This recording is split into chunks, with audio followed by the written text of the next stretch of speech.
স্বাগতম মই আজি নতুন এটা ভিডিঅ'লৈ আপোনালোকক মই এতিয়া কি কৰিব লৈছোঁ আপোনালোকে ধৰিব পাৰিছেনে এয়া বৰালি মাছ আৰু বৰালি মাছখিনি মই আগতে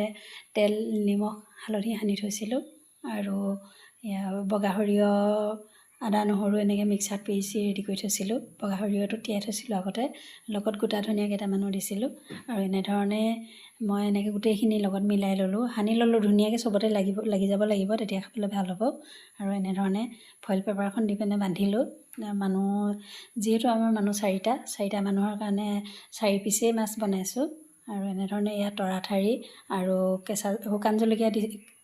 শুকান জলকীয়া নহয় আচলতে ঘৰৰে কণ জলকীয়া শুকান জলকীয়া বুলি ওলাই গ'ল আৰু নৰসিংহ পাত দিছোঁ এনেধৰণে গোটেইখিনি বান্ধি ল'লোঁ আৰু আপোনালোকে এনেধৰণে খাইছেনে জনাব